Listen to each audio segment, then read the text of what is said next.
Bonjour, petite vidéo aujourd'hui pour vous parler brièvement des différents stages qui vont arriver et sur lesquels vous pouvez d'ores et déjà vous positionner. Et puis une petite anecdote autour de la santé et comment la retrouver plus aisément. Première date, le 9 mars 2018 à Toulouse, de 18h30 à 20h30 en co-création avec Elodie Poirier, un atelier parents-enfants sur l'amour véritable. Donc voilà, histoire de pouvoir partager les notions, les théories, puis surtout des cas pratiques autour de l'amour véritable en lien avec l'amour filial. Le 18 mars, petit stage de 3 heures, de 9h à 12h, sur les bases de la méditation. Donc si vous connaissez déjà la méditation, ça peut être intéressant de revenir voir certaines bases que vous auriez pu mettre de côté ou pouvoir approfondir. Et puis si vous ne connaissez rien à la méditation, essayez de venir voir ce que sont des bases méditatives afin de pouvoir devenir autonome dans sa pratique au quotidien. Le 22 avril, c'est un atelier un peu plus conséquent d'une journée de 9h à 17h sur les soins énergétiques.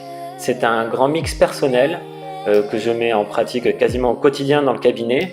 Et c'est un mix des différentes pratiques que j'ai pu acquérir au cours des 10 dernières années. Je remercie au passage Mantaksha et toute l'école de l'Universal Healing Tao System, ainsi que le docteur Luc Baudin. Voilà. Et puis, à ne pas manquer surtout, le gros stage d'été organisé par l'association Rythme Essence en co-création avec Elodie Sarotte, le 4, 5 et 6 août 2018, qui aura lieu à Ussat-les-Bains. Vous pouvez aussi le faire que le 4 et le 5 si vous ne pouvez pas poser votre lundi, je tiens à le préciser. Et ce sera autour du prendre soin de soi sur un week-end. Il y aura du Qigong, du Tao Yoga, de la méditation, du stretching et de la sophrologie ainsi que du Pilate.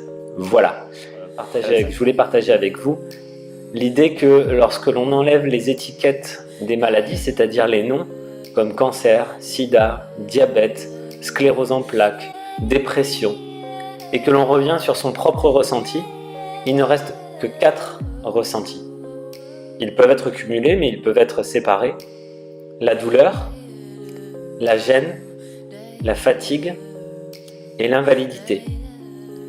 Et si vous réussissez au moins à enlever toutes les étiquettes et les suppositions qui sont en lien avec le nom des maladies et leurs symptômes et éventuellement ce qu'elles pourraient entraîner, et que vous restez bien connecté à vous-même sur une de ces 4 choses, eh bien l'énergie reste en vous et il est peut-être plus facile de recouvrir la santé. Voilà. Je vous invite à garder ça en tête, les ateliers, les stages, nicolasboursel.fr pour les inscriptions, mais aussi rythmeessence.com. Prenez bien soin de vous et à très bientôt.